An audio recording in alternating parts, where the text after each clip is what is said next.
अस्सलाम वालेकुम स्टूडेंट, कैसे हैं आप लोग। उम्मीद करता हूँ सब लोग ठीक होंगे, खैरियत से होंगे। तो स्टूडेंट, आज के इस वीडियो में हम data communication CS601 lecture number 8 देखेंगे।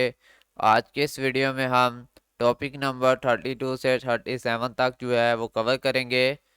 तो स्टूडेंट, क्लास स्टार्ट करने से पहले मैं आप लोगों को बताता चलूं कि मैंने ऑनलाइन क्लासेस स्टार्ट की हुई हैं CS601 डाटा कम्युनिकेशन की।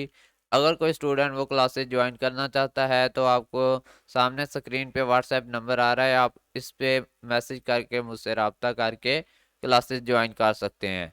तो स्टूडेंट, आज के लेक्चर में हम बात करेंगे आज सिंपल पीरियोडिक एनालॉग सिग्नल की।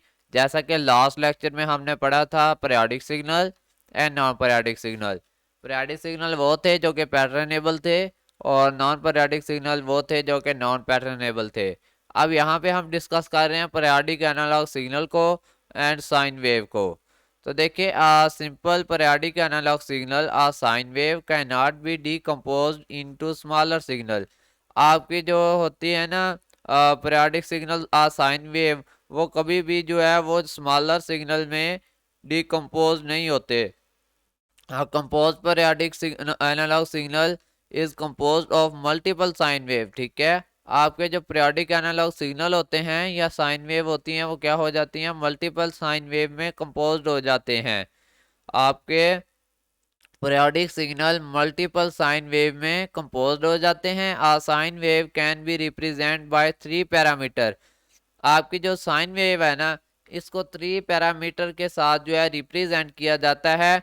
और ये आपकी पावर पॉइंट स्लाइड में भी मौजूद हैं। ये तीनों पैरामीटर्स वो कौन से हैं, peak amplitude, frequency and phase. ठीक है, तो आप लोगों ने ये लाजमी याद रखना है कि साइन वेव को किन 3 पैरामीटर से रिप्रेजेंट किया जाता है, पीक एम्पलीट्यूड से, फ्रीक्वेंसी से एंड फिर साथ में है फेज। ठीक है, तो मज़ीद इसके बारे में बात करेंगे कि एम्पलीट्यूड क्या होता है, फ्रीक्वेंसी क्या होती है, फेज क्या होता है। तो देखें, पीरियोडिक सिग्नल साइन वेव में एम्पलीट्यूड क्या होता है, it is equal to the vertical distance from a given point on the wave from the horizontal x axis.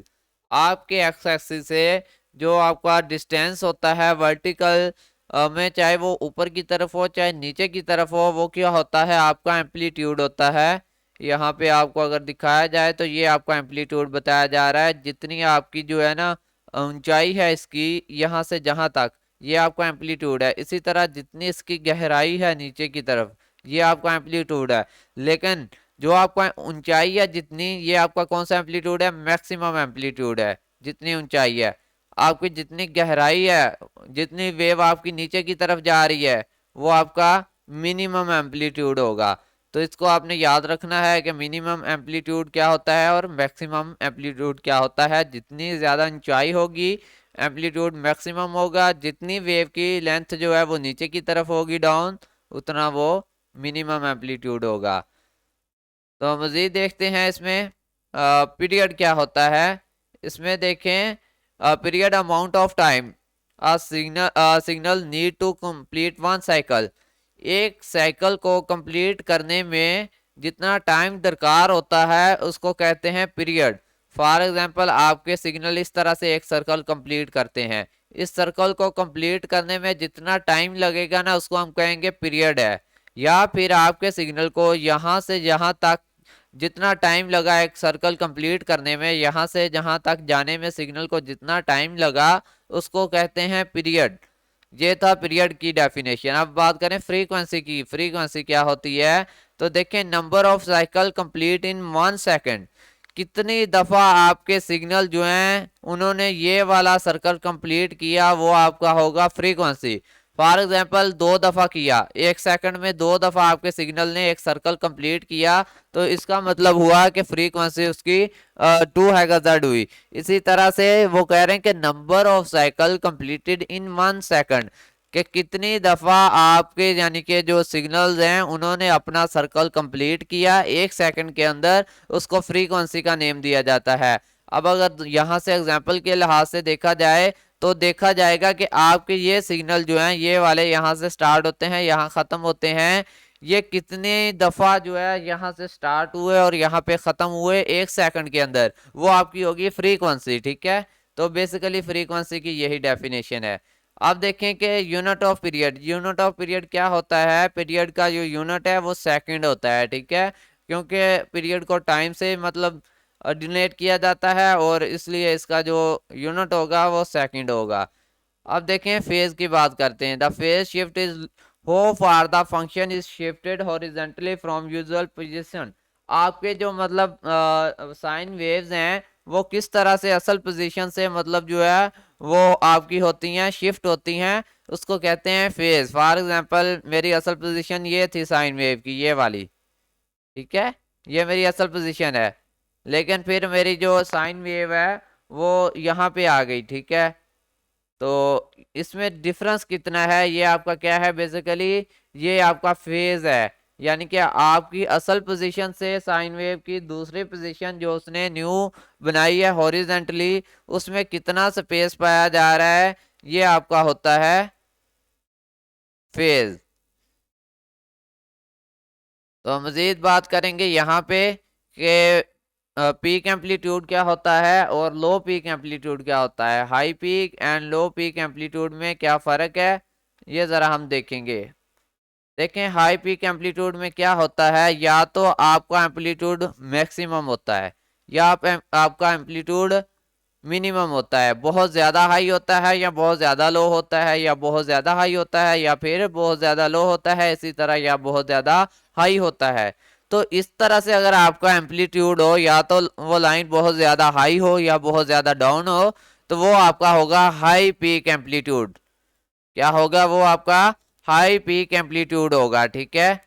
इसी तरह से अगर आपका एम्पलीट्यूड जो है वो या बहुत ही थोड़ी मकदार में हाई हो या बहुत थोड़ी सी मकदार में लो हो, या फिर थोड़ी सी मकदार में हाई हो या फिर थोड़ी सी मकदार में लो हो, तो ये आपका क्या होगा? लो पीक एम्पलीट्यूड होगा, क्योंकि या तो ये बहुत कम हाई हो रहा है या ये बहुत कम जो है वो लो हो रहा है। जहाँ आप इसे इस तरह से कह सकते हैं, या ये बहुत कम मैक्सिमम हो रहा है या बहुत कम मकदार में मिनिमम हो रहा है, तो इसलिए इसको क्या कहा जा रहा है? लो पीक एम्पलीट्यूड। अब देखें साइन वेव फ्रीक्वेंसी, जैसा कि ये हम ऊपर पढ़ के आ चुके हैं, तो इसमें इंपॉर्टेंट चीज़ ये है कि पीरियड को टी से डोनेट किया जाता है। जैसा कि मैंने पहले बताया कि पीरियड टाइम होता है और इसको टी से डोनेट किया जाता है। Amount of time required to complete one cycle, ठीक है, कितना टाइम दरकार है आपके किसी काम को एक सर्कल कंप्लीट करने में, या आपकी किसी साइन वेव को, वो पीरियड में आता है। फ्रीक्वेंसी में क्या होता है? Number of period in one second, कि कितने पीरियड उसने कितने चक्कर लगाए एक सेकंड के अंदर, तो ये आपका बेसिकली होता है नंबर ऑफ फ्रीक्वेंसी, ठीक है, फ्रीक्वेंसी होता है। और फ्रीक्वेंसी को हम एफ से डोनेट करते हैं, ये याद रखना है आपने कि पीरियड को टाइम से डोनेट यानी टी से डोनेट करते हैं और फ्रीक्वेंसी को एफ से। आप देखें यहाँ पे कुछ फार्मूला है। अगर आपको कहा जाए कि फ्रीक्वेंसी फाइंड करनी है तो उसका फार्मूला है 1/टी।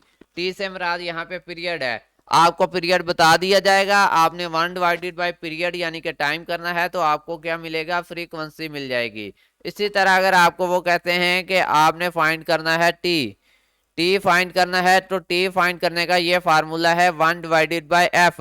यहाँ f जो है आपकी फ्रीक्वेंसी है और 1 आपको गिवन है, फार्मूला है ये, ठीक है। और डिवाइडेड बाय f करेंगे, f जितना भी आपकी फ्रीक्वेंसी होगी उसको 1/1 कर देंगे, तो आपको पीरियड जो है वो मिल जाएगा, ठीक है, यानी कि टाइम मिल जाएगा।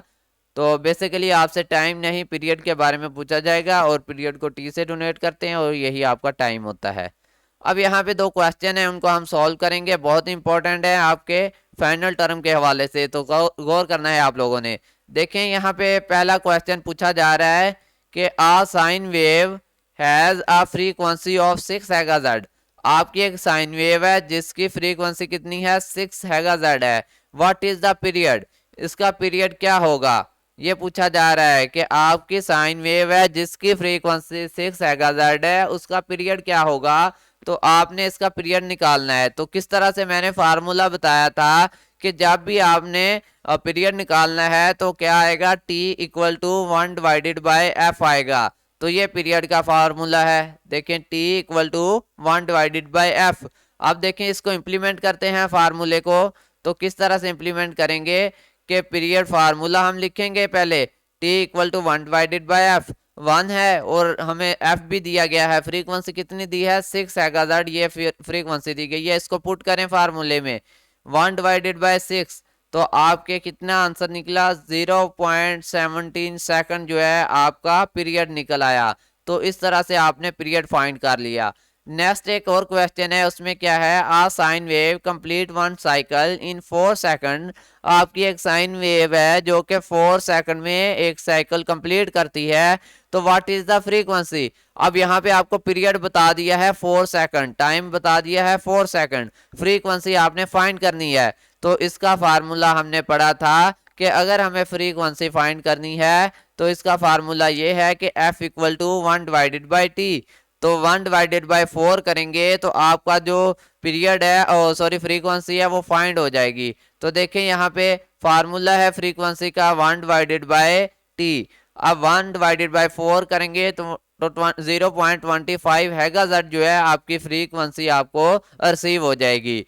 तो ये था आपका दो क्वेश्चन कि किस तरह से आपने ये फ्रीक्वेंसी वगैरह निकालनी है। ठीक है, अब ये जो आपको टेबल नजर आ रहा है ये बहुत इंपॉर्टेंट है।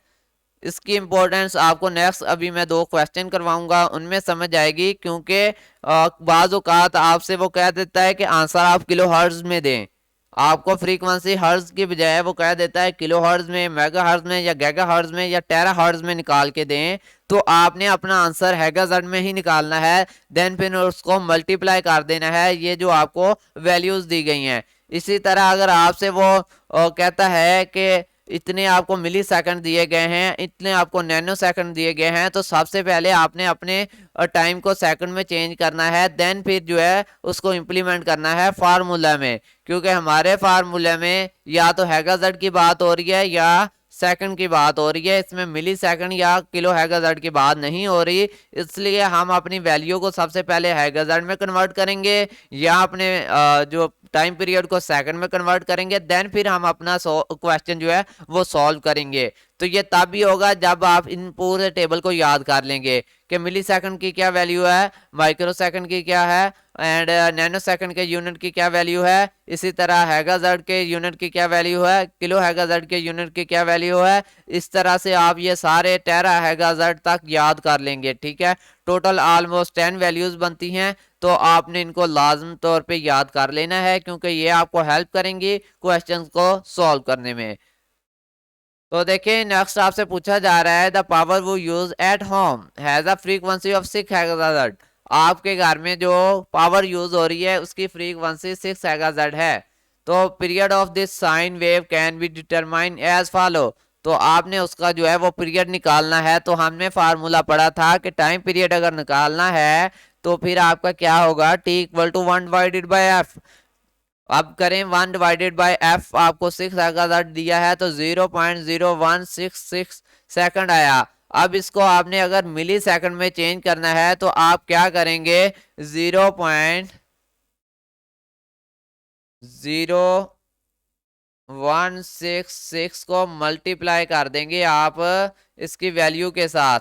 देखिए मिली सेकंड की वैल्यू क्या है, 10-3। ठीक है, 10 की पावर -3, इसके साथ अगर आप मल्टीप्लाई करेंगे तो आपकी जो आंसर निकलेगा वो क्या होगा, 10 की पावर -3। ये आपकी पावर पॉइंट स्लाइड में सॉल्व किया हुआ है। इस तरह से आप इसको सॉल्व करेंगे तो आपको आंसर मिली सेकंड में मिल जाएगा। ठीक है, तो पता चला आपको कि किस तरह से आपने आंसर निकालने के बाद उसको मिली सेकंड, माइक्रो सेकंड या नैनो सेकंड में कन्वर्ट करना है। फॉर एग्जाम्पल ये मिली सेकंड ना होता, माइक्रो सेकंड होता, तो फिर आप क्या करते, यहाँ टेबल आपने याद किया होगा, माइक्रो सेकंड की वैल्यू से मल्टीप्लाई करते, 10 की पावर -6 से मल्टीप्लाई करते, तो आपका यही आंसर माइक्रो सेकंड में कन्वर्ट हो जाता है। यहाँ पे 10 की पावर 6 हो जाती और आपका आंसर माइक्रो सेकंड में। इसी तरह आपका अगर वो कहते हैं कि नैनो सेकंड में आंसर दें तो आप क्या करते, इसी आंसर को जो आपने सेकंड में निकाला 10 की पावर -9 से मल्टीप्लाई करते, जो आंसर निकल आता उसके साथ आप लिख देते कि ये हमारे जो है वो नैनो सेकंड में आंसर है। तो इस तरह से आपको कन्वर्ट करना पड़ता है अपने आंसर को मिली सेकंड और नैनो सेकंड वगैरह में। अब बात करेंगे हैगाजर्ड को कैसे कन्वर्ट करते हैं। तो देखें नेक्स्ट आपकी एग्जांपल है, इसको जरा देखें कि the period of a signal is 100 millisecond. अब यहाँ पे आपको सेकंड नहीं दिए गए, आपको 100 मिली सेकंड दिए गए हैं। आपने इनके सेकंड बनाने हैं, ठीक है। सेकंड बनाने के बाद आप फार्मूला इंप्लीमेंट करेंगे।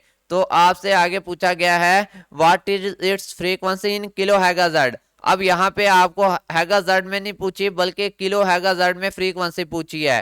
तो आप क्या करेंगे, सबसे पहले अपने मिली सेकंड को सेकंड में कन्वर्ट करेंगे और इसको हम कर लेते हैं। देखें टाइम आपके पास कितना है, 100 मिली सेकंड। अब इनको मिली सेकंड को हमने सेकंड में कन्वर्ट करना है, तो किस तरह से करेंगे, वहां से मिली सेकंड की हमें पता है कि टेबल में वैल्यू क्या है आप लोगों को, इसलिए कहता हूं कि याद करें। देखें मिली सेकंड की वैल्यू 10 की पावर -3 है, ठीक है। इसको मल्टीप्लाई कर देंगे हमारे मिली सेकंड के साथ। यहाँ पे कितने मिली सेकंड दिए गए, 100 मल्टीप्लाई 10 की पावर -3। तो आपके पास जो आंसर आ जाएगा वो आपके सेकंड होंगे, यानी कि 10 की पावर -1 सेकंड आए, ये आपका आंसर है। अब आप फार्मूले में इसको इंप्लीमेंट कर सकते हैं क्योंकि आपके पास सेकंड मौजूद हैं।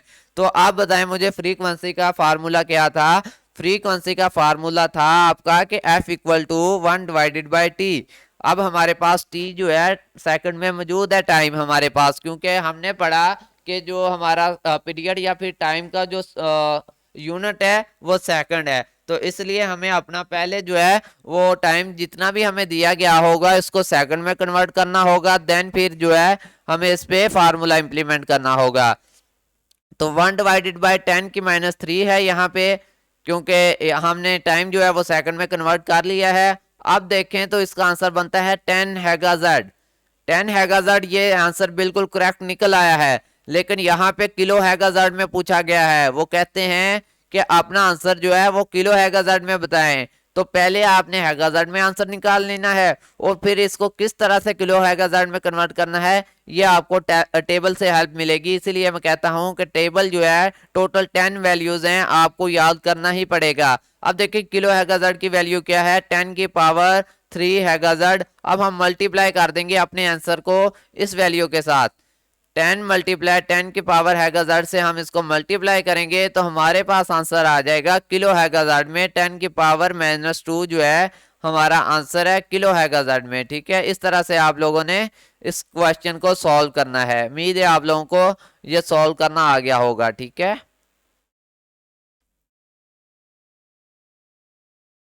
तो नेक्स्ट देखते हैं इसमें क्या है, फेज। तो फेज हमने पढ़ा था कि हमारे जो साइकिल का चेंज होने का मतलब है, मतलब हमारी जो वेव जो है वो चेंज होती है, एक जगह से दूसरी जगह शिफ्ट होती है। Phase describe the amount of shift of the wave, यानी कि हमारी जो वेव शिफ्ट होती है एक जगह से दूसरी जगह, उस अमाउंट को कहा जाता है फेज, ठीक है। तो किस तरह से, ये जरा मैं आपको यहाँ पे एक दो डायग्राम बना के दिखा देता हूँ ताकि आप लोगों को समझ आ जाए कि इसमें फेज बेसिकली होता क्या है।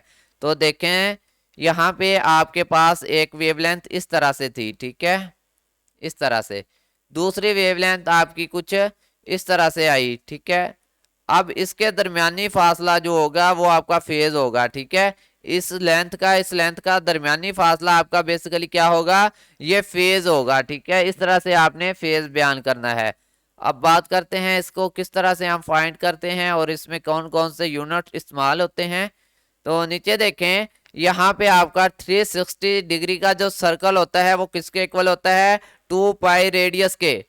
2 पाई रेडियस के इक्वल होता है आपका 360 डिग्री का मतलब जो सर्कल होता है, ठीक है। ये आपसे एमसीक्यूज पूछा जाएगा। इसी तरह आपसे अगर पूछा जाएगा कि 1 रेडियस किसके इक्वल होता है, यानी कि 1 डिग्री किसके इक्वल होती है, तो आपने बताना है कि हमारी 1 डिग्री 2 पाई डिवाइडेड बाय 360 के इक्वल होती है। अगर आप 2 पाई को डिवाइडेड बाय 360 रेडियन कर दें तो देन फिर जो आपका आंसर आएगा वो 1 डिग्री के इक्वल होगा, ठीक है। ये एमसीक्यूज पूछा जाना है आपसे, तो इसको आपने याद रख लेना है।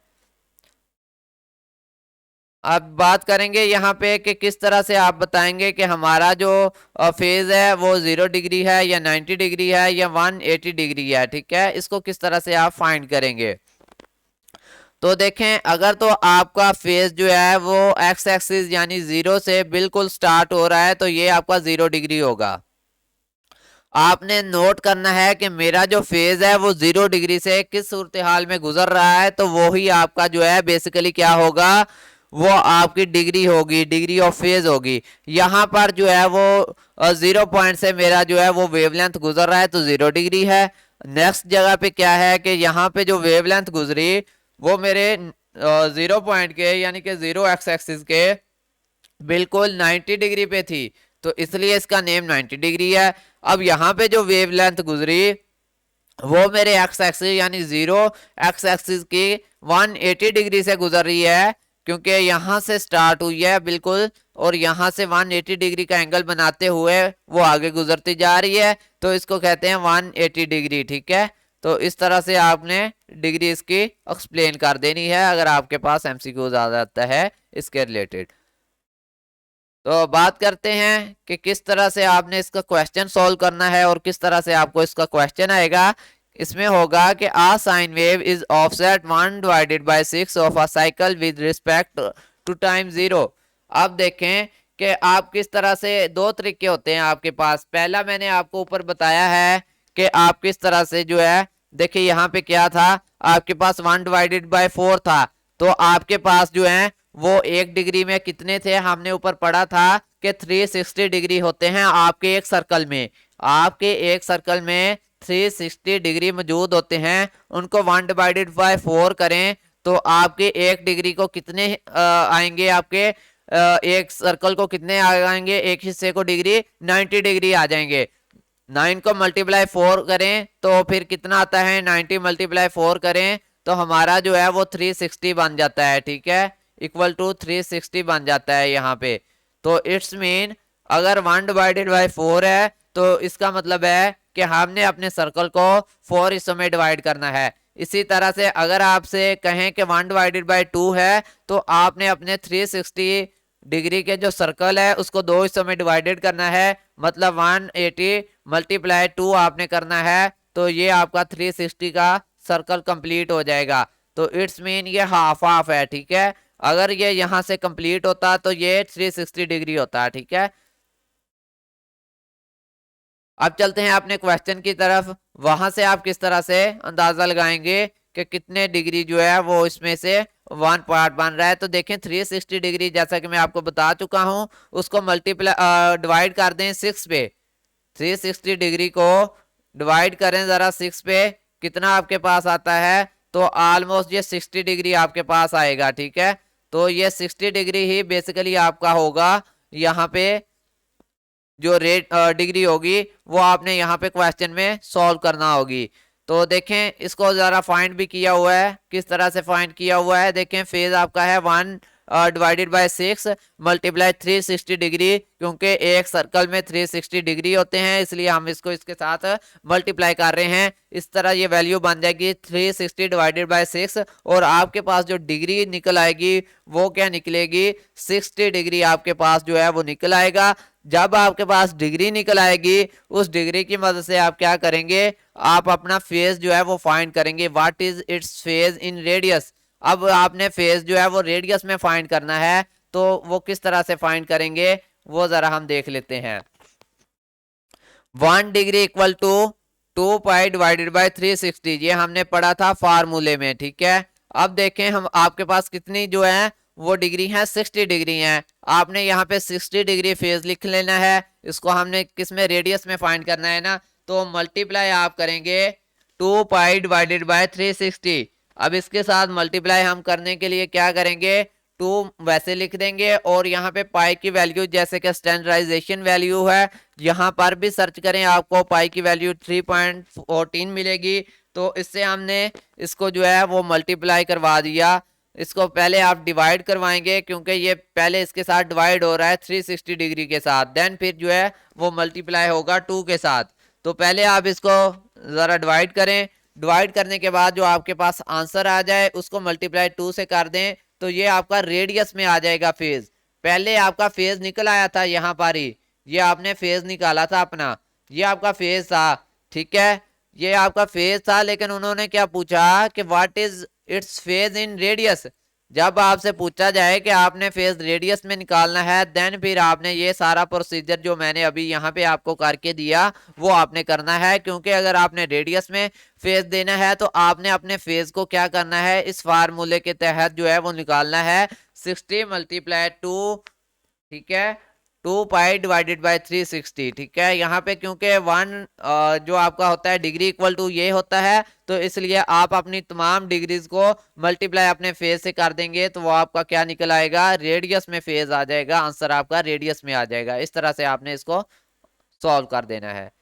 तो स्टूडेंट ये था आज का हमारा लेक्चर। अगर आप लोगों को हमारा लेक्चर अच्छा लगा है और लेक्चर आपको समझ आया है तो वीडियो को लाइक करें, वीडियो को नीचे कमेंट करें और अपने दोस्तों के साथ वीडियो को शेयर भी करें। तो मिलते हैं न्यू वीडियो में, तब तक के लिए अल्लाह हाफिज़, फ़ी अमानिल्लाह, अपना ख्याल रखिएगा।